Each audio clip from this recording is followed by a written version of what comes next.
Welcome to the Good Karma Sport Fishing Podcast. I'm your host, Captain Ryan Van Fleet. Hey guys, thanks for tuning in. So before I get started today, I just wanted to remind you guys that I have a new 8-week intensive patch reef course that I'm launching on February 1st. Okay, so totally excited about it. Lots of new stuff I'm going to share, stuff that I'm doing now that's working very well versus what I've done in the past and what I've shared through the podcast. So if you want to learn and take it to the next level, especially for the guys that have new boats and really wanting to, dig into it a little bit more, you can purchase the new Patch Reef course at goodkarmafishingtackle.com. And then also, too, we've started another newsletter. I quit doing the newsletters in the past for various reasons, but we decided to start up another one in a different format. So if you'd like to be part of the newsletter, you can email me at goodkarmaryan@gmail.com and I'll add you. Oh, and appreciate you guys subscribing to the new YouTube channel. Now, it's not really new, but it's been there forever. So I'm just working on putting some videos there. And actually, you can go back through and listen to all my podcasts through my YouTube channel as well. So there's some older videos in there. Some older mutton snapper fishing videos that I shot years ago. There's also a stinger rig video in there showing you guys how I still use that stinger rig to this day. So you guys can go back and check that out as well. Some older content. Now, when it's been windy, and one thing when it gets windy is that, you got to keep your brain moving, and this is your time to learn something new, okay? And what I feel a lot of people are lacking is how to tie and test a good knot. I mean, you really got to test a knot after you tie it to make sure you can't just pull on it. I see how some guys test their knots versus how I test a knot, and I've done it where I'll have somebody tie a knot and then I'll say test it for me, and then I'll grab it and I'll test it and I'll break it. So that's not supposed to happen. So that either tells you there's something wrong with the line or the knot that person's tying is needs some work. So anyways, where I'm going with this is that you really need to make sure that the knots you're tying are breaking where they're supposed to break. And what happened to me recently, and this started happening probably in the fall, was the brand that I've been using the same brand and line for many years. I spent a lot of money on this brand because it's supposed to be of higher quality. But what was happening was that I was noticing that the breaking strength of the line was deteriorating really quickly. And also I found that the deeper I got into the spool of some of this new line, that I ran into bad spots. Now, I just thought this might be a bad spool line, and I was like, just go buy another one. And what I found, it repeated itself. So in the past, I would have been really frustrated and I would have been pissed off, but this time around was a little different, and I just decided to make a change. I just changed brands. Said fuck it. And I went to Andy, and there you go. Fixed it. I'm not kidding. Fixed it. So I'm 100% confident in Andy line now. And in the past, I didn't really want to use it. It just was a mind thing. It just was I was confident in this brand I was using. It's hard to make a change, but I was just fuck it. I'm going to make the change. I'm going to see what happens. And I did the knot strength test on them. And for the knots that I tie, they're absolutely perfect. So that's what I'm using now. I'm using Andy. So Andy clear, Andy pink. Just depends on, what I'm doing. On all my Wahoo gear now, I'm using as my shock leader is Andy, because it ties a great knot, and I'm just I'm very, very happy with it. So as far as the knots that I tie for Wahoo fishing now, I'm tying a double improved clinch knot on the swivels, on my planer bridles, and on my that's what I'm tying. I do recommend that you guys tie double improved clinch knots. So they're very strong and they hold up to the abuse of the swivel over time. Now, what happens with the swivels on your planers is that if you're tying, is that they'll wear through your knots, and then you'll get a break off at your planer. So I highly recommend that every like 3 trips, or depending on how many fish you catch, is that you either retie, meaning that you add a new bridle. Bridles are super easy to make. You guys should be making your own bridles. So you can buy, Dacron. You can also buy Jerry Brown Hollow Core online. Make your own bridles. Super easy to do. So rather than buy, and then you can make a whole bunch of them. Or you can find Jerry Brown Hollow Core online. So just to save you a bunch of money. And then you can, on days when you're like, this is what I would recommend. On days when it's windy, you can sit down and you can make up a whole bunch of bridles. That way you can change them out more frequently. And if you want to make your own wind-on leaders, that's super easy too. You can just go and buy a Rapala counter. And then what you do is you just take a reel and then wind off, just take a reel and then take your spool, and then you can wind off 150 yards of mono, and then just wind that back on a yo-yo, and then boom, you just go make another one. So rather than going and buying somebody else's pre-made stuff, make your own. That's how you get better. It's just by having, that's how your confidence, it's all about having confidence and out there on the water. And the more you guys can build your own terminal tackle, tie your own knots, make your own rigs, the more confidence you're going to gain. And a lot of guys are like, oh, I don't have time to do this, I don't have time to do that. And I was like, well, what do you do when you get home from work? Oh, I'm just too tired, so I watch YouTube. Well, you need to relook at that kind of stuff, honestly. So there's like, you can sit down and you can tie 15 bridles in no time at all in practice. Okay? And if you're sitting there watching YouTube and you're saying that you're tired, then oh boy. I think you just need to look at yourself in a mirror there. But also too, ballyhoo rigging. And a lot of guys are saying, oh, I don't need to rig ballyhoo, and especially the mates. And I'm like, listen, one day, if you guys are looking to get better, and you're going to get a call from somebody, and he's going to offer you a good gig, okay, like a paid gig to go fish the Caribbean or something. And one of his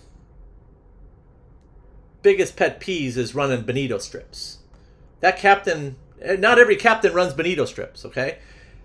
So, but what he requires is that you rig a ballyhoo under so many seconds, or you learn how to rig a mullet, or you learn how to rig a swordfish bait, because he doesn't buy that stuff. He requires, it's part of your gig. Okay, he's going to pay you well, and you get to travel the world. But hey, I only know how to go and buy pre-made bonito strips and put them on a hook. I don't know how to rig a ballyhoo.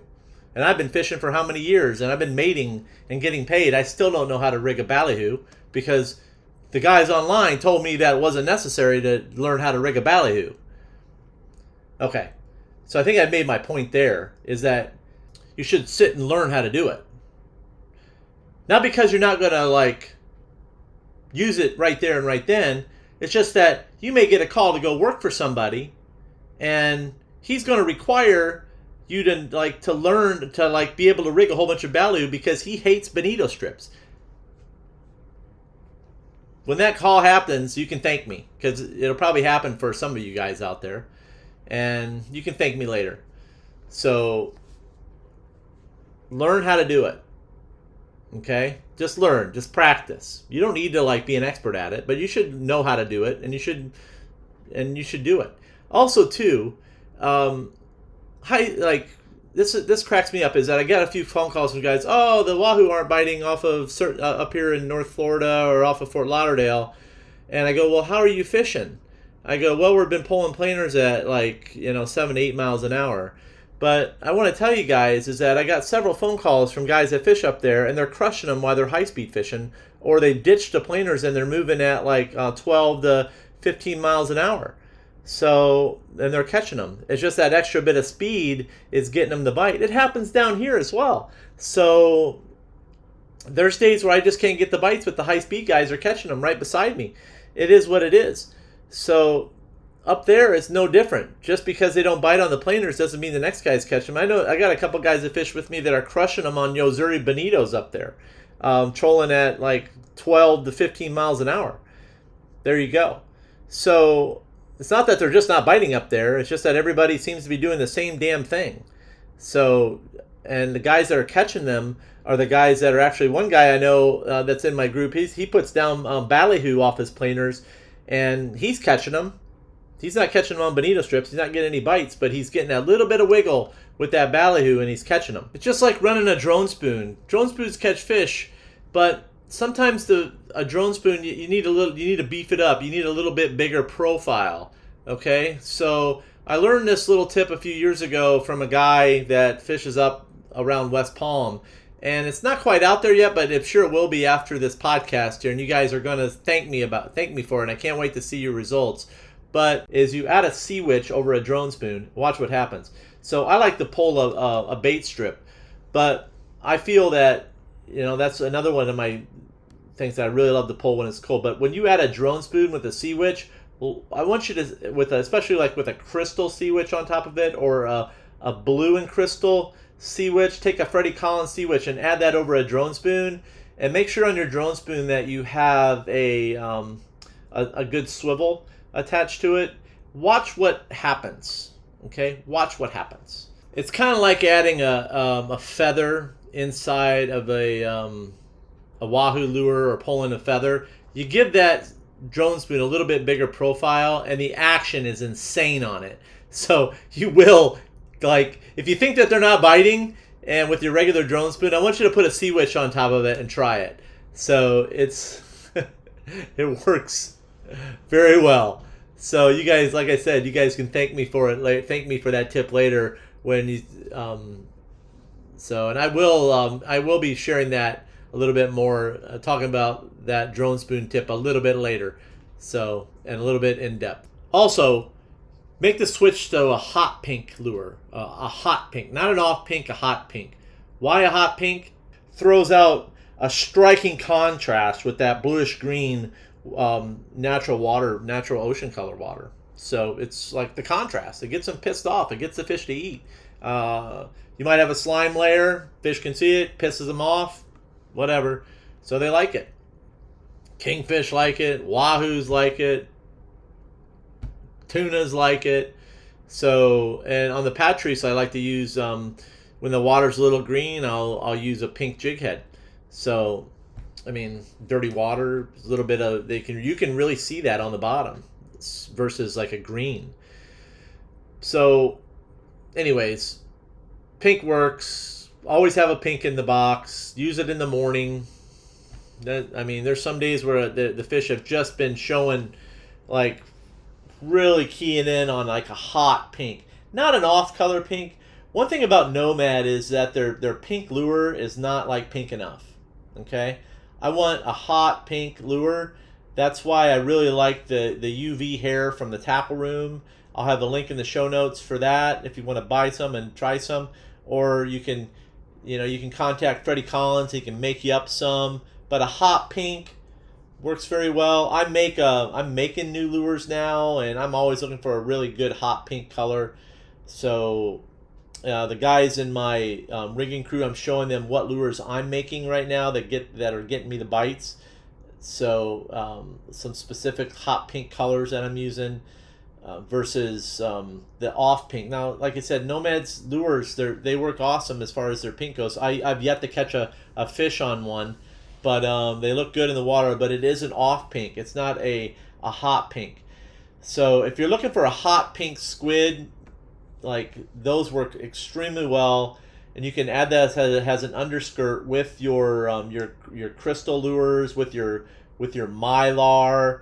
Now, everybody says that crystal, like, you want like a purple color underneath it, but I prefer, depending on what the watercolor is, purple turns like a bit of, like, crystal is a bit of violet in the water. It really does, like, shine and do nice things, and looks like a fish, that crystal color. But what happens is that the water color be a little different. You want to add a little underskirt, so you can use a purple underskirt, a glow underskirt, or a pink underskirt, or you can use a mylar pearl. And all mylar pearl works really good. So all mylar flashaboo, you can make your own, super easy. to tie those up as well.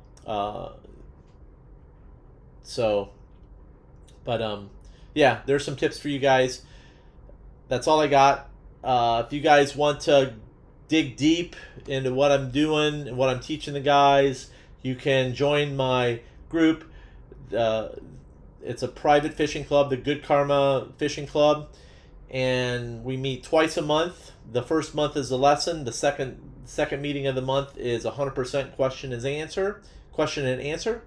Awesome group of guys. So if you're interested, you can email me at goodkarmaryan@gmail.com. The cost is $279 a month. That's all I got.